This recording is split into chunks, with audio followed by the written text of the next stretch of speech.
Bienvenidos a la cátedra Sistema de Información en la Empresa, del profesor Freddy Esqueda, Maestría Gerencia Empresarial de la UCB. A continuación presentaremos el tema Seguridad Informática y Protección de Datos, discutido por Nora Edith Revillat y mi persona Ludy Ortiz. Contenido. Se desarrolla en la presente investigación los puntos más destacados de la seguridad informática y protección de datos. Definición, elementos claves, principales vulnerabilidades, seguridad física, sistemas con los cuales se protegen las empresas, respaldo, redundancia, alta disponibilidad, recuperación, prevención y dispositivos para la recuperación ante un desastre, algunos fabricantes y proveedores, recomendaciones y bibliografía. La seguridad informática es un área que se enfoca en la protección de la infraestructura computacional y todo lo relacionado con ella. Existen una serie de estándares, métodos, reglas, herramientas y leyes concebidas para minimizar los posibles riesgos a la infraestructura e información. La seguridad informática comprende software, base de datos, metadatos, archivos y todo lo que la organización valore como activo y signifique un riesgo su pérdida, en la que este tipo de información se conoce como información privilegiada o confidencial. De allí los acuerdos de confidencialidad que se firman en las empresas para el resguardo de la información de sus códigos y base de datos, entre otros. El concepto de seguridad de la información no está relacionado con la seguridad informática, ya que ésta se encarga de la protección del medio informático, en los que se pueden descubrir diferentes medios o formas de información. En los elementos claves de la seguridad informática se encuentran fiabilidad, confiabilidad, integridad y disponibilidad. La fiabilidad es la credibilidad del buen funcionamiento o desarrollo de un sistema, bajo determinadas condiciones y durante un periodo fijo. Un sistema debe lograr el cumplimiento de estas funciones con una adecuación y fiabilidad aceptables. La confiabilidad se define como la propiedad de la información, por la que se garantiza que está accesible únicamente a personal autorizado a acceder a dicha información. La confiabilidad es la punta de lanza de la seguridad de la información. La integridad es una propiedad deseable en las bases de datos que garantiza que una entidad, fila o registro siempre esté relacionado con otras entidades válidas, es decir, que existen en la misma base de datos. Por último, dentro de estos elementos claves, se define la disponibilidad, cuyo objetivo es garantizar el acceso a un servicio o a los recursos, y esto incluye responder al correcto funcionamiento de los sistemas de información.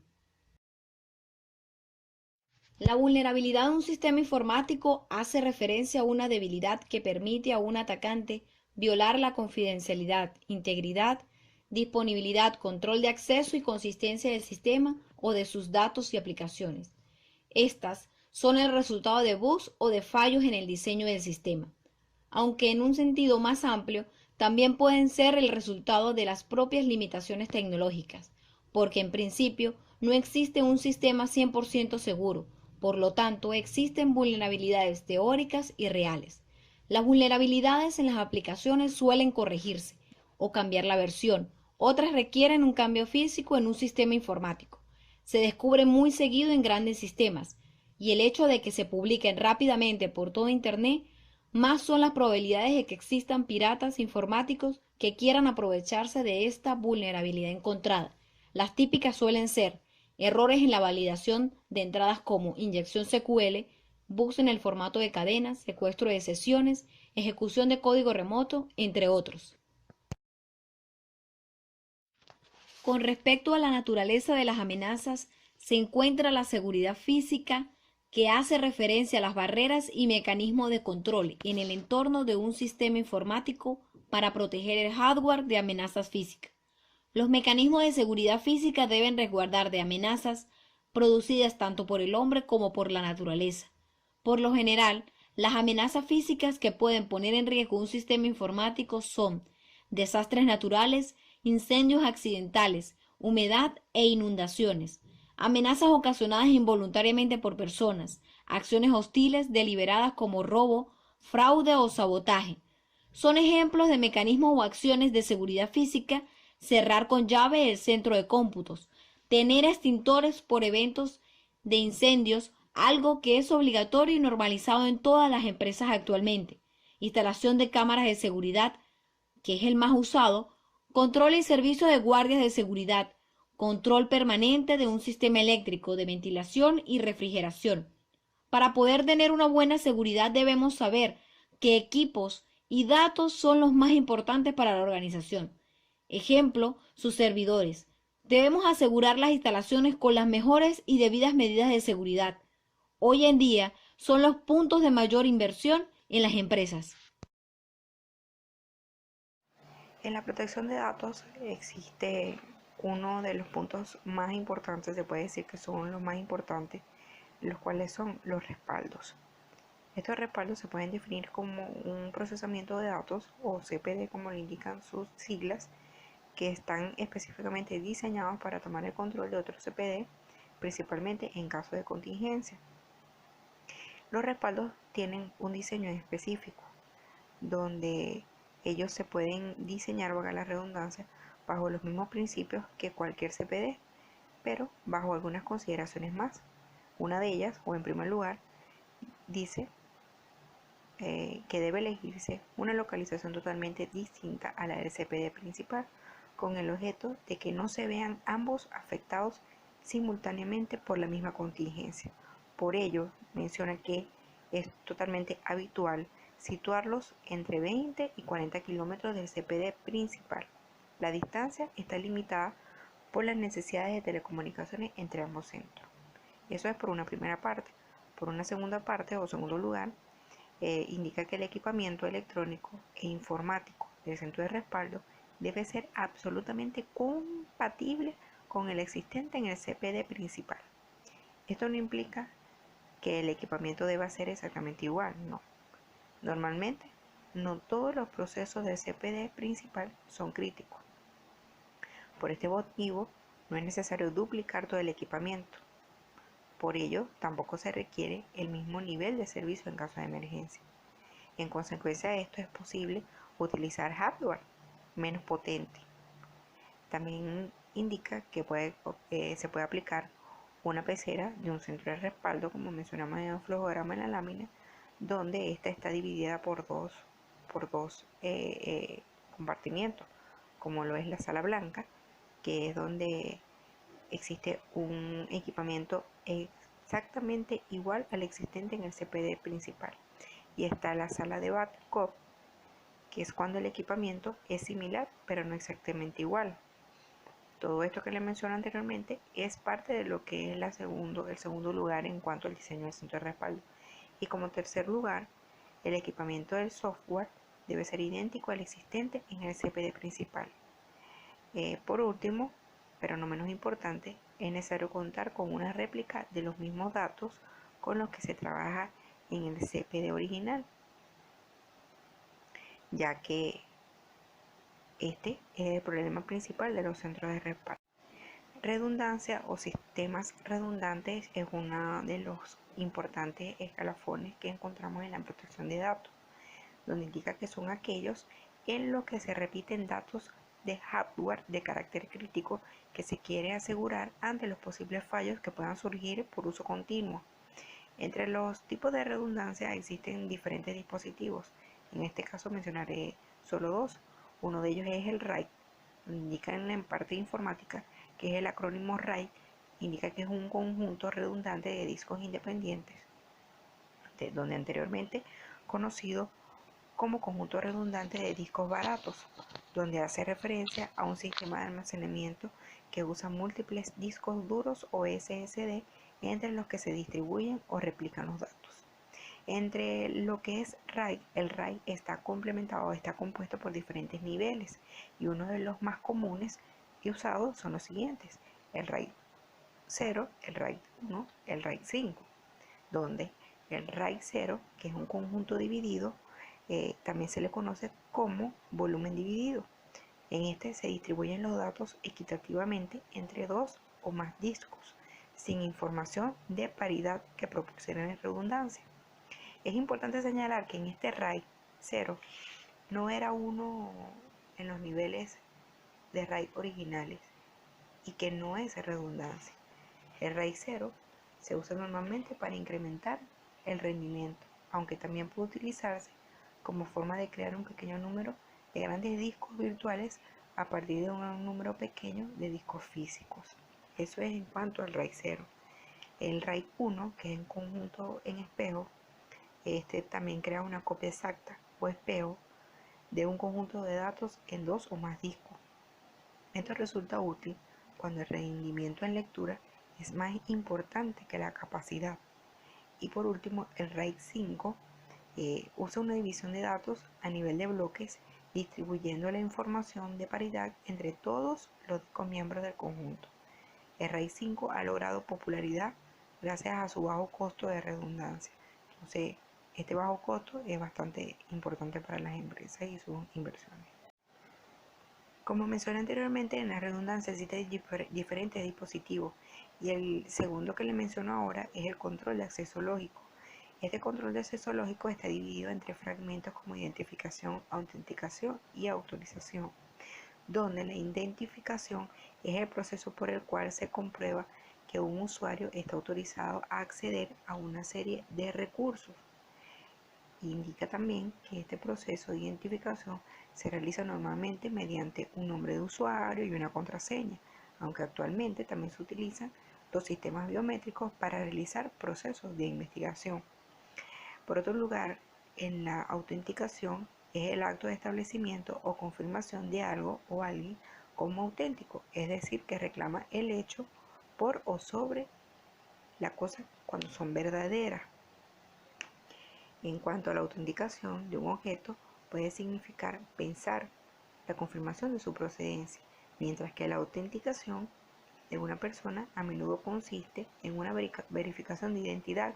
La autenticación depende de uno o de varios factores. Y en el tercero que tenemos la autorización, es una parte del sistema operativo que protege los recursos del sistema permitiendo que solo sean utilizados por aquellos consumidores a los que se les ha concedido autorización para ello. Es por ello que los recursos incluyen archivos y otros objetos de datos, programas, dispositivos y funcionalidades provistas por aplicaciones. Ejemplos de estos consumidores son usuarios del sistema, programas y otros dispositivos.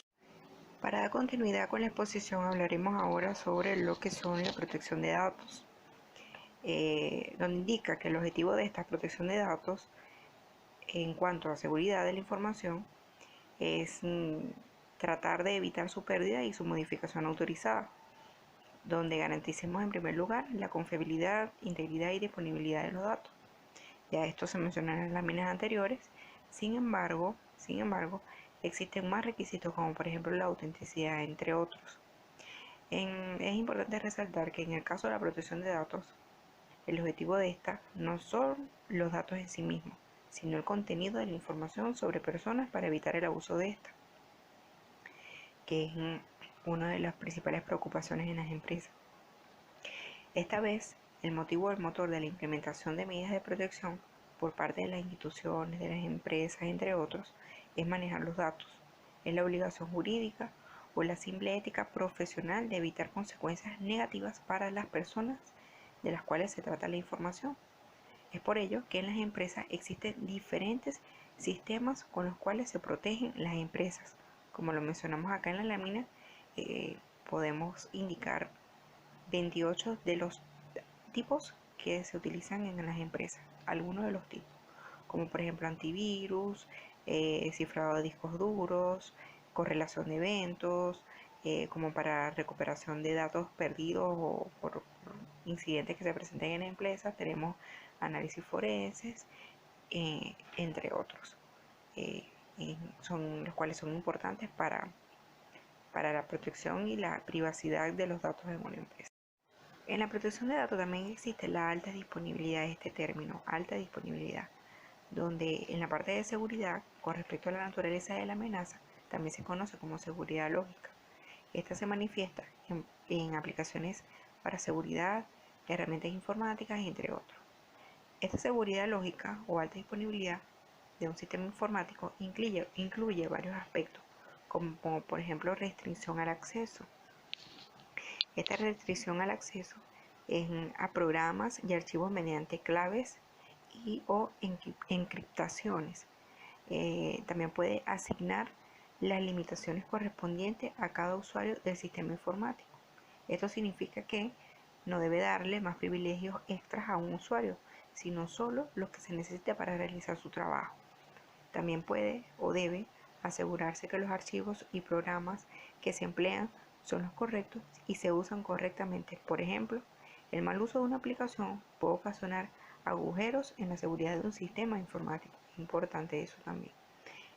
También puede tener un control de flujo de entrada y salida de la información, donde incluya una determinada información para que llegue solamente al destino que se espera que llegue y que la información llegue tal cual se envió. En la parte de alta disponibilidad también se pueden mencionar otros ejemplos, como por ejemplo la encriptación, que lo mencioné en la parte de restricción al acceso, sistemas de protección de contrafuegos, antivirus, anti-spam y antitroyano. Entre la protección de datos es importante saber cómo recuperar los datos ante un desastre. Es por ello que nosotros mencionaremos en nuestra exposición cómo realizarlo o una de las tantas maneras como se deben realizar. Pero para ello es importante mencionar lo que es un desastre en la parte informática. En la parte informática se puede mencionar que desastre o contingencia es la interrupción de la capacidad de acceso a información y procesamiento de las mismas a través de computadoras necesarias para la operación normal de un negocio o empresa. Entre los desastres existen diferentes tipos de desastres, como por ejemplo incendios, inundaciones, condiciones climáticas como las tormentas electromagnéticas y las lluvias torrenciales, que pueden causar atenuación en las redes inalámbricas que podrá conducir a la pérdida de datos. También se pueden mencionar como tipo de desastres señales de radar y o instalaciones eléctricas, donde las instalaciones eléctricas podemos mencionar, por ejemplo, que trabaja con computadoras implica trabajar con electricidad. Por eso mencionamos como un tipo de desastre que se puede generar por instalaciones eléctricas, ya que en la medida que los sistemas se vuelven más complicados, se hace imperativa la presencia de un especialista o de una especialista para evaluar riesgos particulares y aplicar soluciones que estén de acuerdo con una norma de seguridad industrial. Ya luego de mencionar lo que es un desastre y los tipos de desastres, nosotros debemos tener una prevención ante los desastres presentados en la parte informática. ¿Cuáles pueden ser algunas de las prevenciones? Bueno, guardar respaldos fuera de sitio, incluir el software así como toda la información de datos para facilitar la recuperación, usar una instalación remota de reserva para reducir al mínimo la pérdida de datos, tener o aplicar redes de áreas de almacenamiento SAMs, como dicen sus siglas, utilizar protectores de línea para reducir al mínimo el efecto de oleadas sobre un delicado equipo electrónico, aplicar el suministro de energía ininterrumpido, que este es uno de los equipos que se utiliza para la recuperación de datos ante un desastre. También lo que es prevenir incendios con alarmas, extintores, entre otros, tener accesibles algunos equipos de seguridad antiincendios, tener un antivirus para los software y un seguro para los hardware. Esas son algunas de las prevenciones que se pueden mencionar para evitar un desastre. Ahora bien, como mencioné anteriormente, entre los desastres existen diferentes dispositivos para la recuperación de desastres. En este caso, se mencionarán dos de ellos. Uno de estos dispositivos es el sistema de alimentación ininterrumpida, el sistema SAIS, que son utilizados cuando los motivos que originan las variaciones de las pérdidas de datos son suministros eléctricos o se pueden aplicar en lo que es seguridad eléctrica. Estos suministros SAIS son unos dispositivos que gracias a sus baterías pueden proporcionar energía eléctrica tras un apagón a todos los dispositivos que tengan conectados. Otra de las funciones de los UPS o de los dispositivos SAIS es la de mejorar la calidad de la energía eléctrica que llega a las cargas, filtrando así subidas y bajadas de tensión y eliminando armónicos en la red en el caso de usar corrientes alternas. Los motivos para las variaciones de suministro eléctrico en las instalaciones SAIS supone no solo un ahorro, sino una garantía de trabajar protegidos ante las fluctuaciones de suministro eléctrico. A continuación, en el cuadro que se menciona en la lámina, se detallan los principales motivos que puedan originar una variación en el suministro eléctrico, como por ejemplo, los problemas pueden ser actos de naturaleza, que sus causas pueden ser inundaciones, tormentas, vientos fuertes y terremotos. Algunos fueron mencionados en las láminas anteriores. Problemas de utilización también, como errores humanos o accidentes en líneas de alta tensión, cortes e interrupción de conexionado, actos de sabotaje y cortocircuito. Y también uno de los problemas que se pueden mencionar es interferencias generadas por carga. Por ejemplo, las causas, ascensores y elevadores, grúas, equipos de soldadura por arco, equipos con variaciones de velocidad. Este dispositivo SAI tiene diferentes tipos, tiene, para ser exacto, 3 tipos de dispositivos SAI existen. Uno de ellos es como lo menciona su nombre, offline, es el SAI número 1, que es un equipo que por su precio es el que más extendido está, sobre todo para la protección de pequeñas cargas, por ejemplo, cajas registradoras, TPV, entre otros.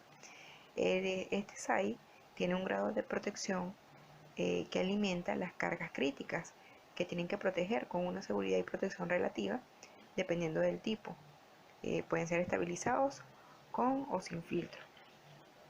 El segundo tipo de SAI que nosotros podemos encontrar en el mercado es los armónicos de red, que resultan ideales para evitar que llegue a nuestro equipo informático.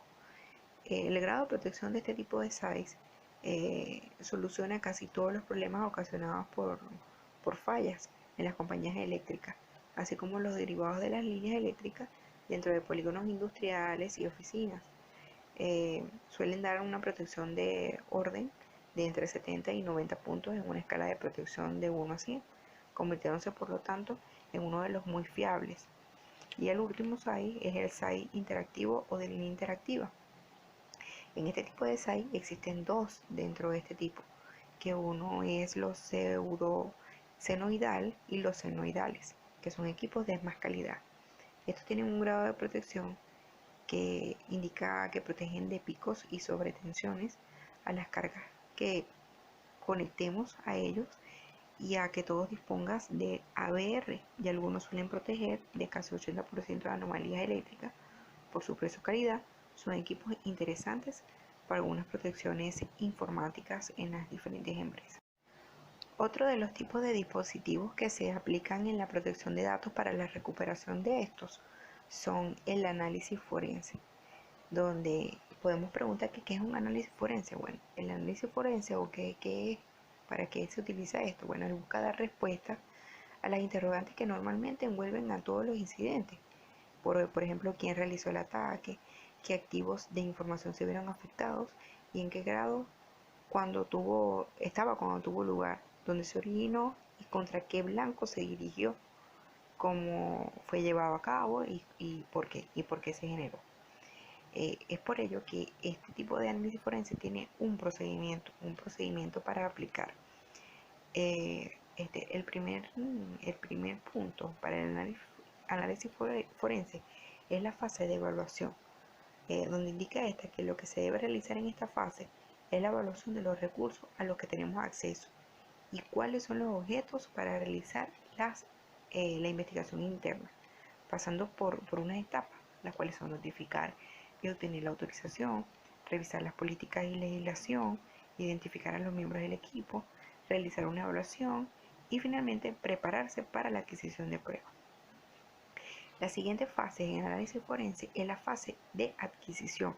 En esta fase se debe iniciar la investigación, determinar las herramientas que vamos a utilizar, recopilar los datos, revisar la legislación para el manejo de evidencias y almacenar la evidencia. Para ello pasamos a las siguientes etapas: construcción de la investigación, recopilar los datos y almacenar y archivar. Para seguir con el flujograma o el proceso para el análisis forense, encontramos lo que es la fase de análisis. En esta fase se debe iniciar el análisis de los dispositivos. Para llevar a cabo esta labor, definiremos los objetos y criterios de búsqueda a analizar para dar con la información que necesitamos. Utilizamos una copia del segundo original, generando previamente una vez comprobada. Determinamos si los hash corresponden al segundo original. Analizaremos sus archivos para extraer y relacionar la información que nos permite cumplir con los objetos planteados. Y en las etapas de la fase de análisis tenemos analizar los datos de la red, analizar los datos de los hosts y finalmente analizar los medios de almacenamiento. Y finalmente, en el proceso del análisis forense tenemos una última fase, que es la fase de informes. En esta fase se debe iniciar la organización de la información para poder escribir los informes que sustentarán las pruebas en un proceso legal. Para esto, básicamente, debemos tener en cuenta los siguientes pasos. Por ejemplo, recopilar y organizar. Y finalmente, escribir el informe, donde este informe también conlleva una estructura que está complementada por algunos puntos que se deben tomar en cuenta para realizar mención al informe. Por ejemplo, tener un propósito, el autor se debe mencionar, resumen de incidentes, pruebas, detalles, justificaciones, conclusiones y finalmente lo que son los glosarios. En nuestro mundo actual existen diferentes empresas que están al tanto de lo que es la importancia de tener una seguridad informática y una protección de datos en empresas. Por ello, ellas tienen como fin dedicarse a la fabricación de diferentes equipos para que tengan como fin realizar estos tipos de protecciones, ¿no? Por eso podemos mencionar en esta lámina algunos de los fabricantes y proveedores de empresas dedicadas a la fabricación de estos equipos, como por ejemplo Symantec, fabricantes Cisco, Tricom, Kaspersky, HP, entre otros, que tienen como fin realizar equipos para la aplicación o para la seguridad informática y para la protección de datos. De acuerdo con la editora Lisette Pérez, son 7 los riesgos principales para las empresas de tecnología. Un primer riesgo, tener toda la estructura de IT internamente, sin subcontrataciones. Puede dar una acumulación de problemas difíciles de manejar para una sola organización. Segundo, asociaciones con contrapartes. Al trabajar en un proyecto conjunto con una organización externa, ya sea un competidor o socio, puede existir riesgos de interconexión directa entre ambas partes y que compartan información. Tercer riesgo. Se tiene que tomar precauciones al tener proveedores externos de servicios, como recursos humanos, legal o de IT. Hay que revisar que no se compartan datos de más entre las dos partes. Cuarto, riesgos cibernéticos a cadenas de suministro y logísticas tradicionales. Pueden sufrir severas interrupciones con ataques cibernéticos. Quinto, tecnologías disruptivas. Las nuevas tecnologías como las redes inteligentes traen consigo nuevos efectos inadvertidos que todavía no están en la mira de los profesionales de informática. Sexto riesgo. Actualmente hay sociedades y economías que son sustentadas por infraestructuras informáticas, ya sean sus sistemas de electricidad o telecomunicaciones, que de sufrir alteraciones como una potencial regulación de Internet crearían riesgo para cualquier organización. Y por último, un séptimo riesgo, crisis externa, los riesgos que están fuera del sistema, en los cuales la organización no tiene ningún control, tal como una pandemia de malware, pueden tener un efecto cascada. Para finalizar, despedimos correspondiendo su participación y comentarios a nuestra presentación. Muchas gracias.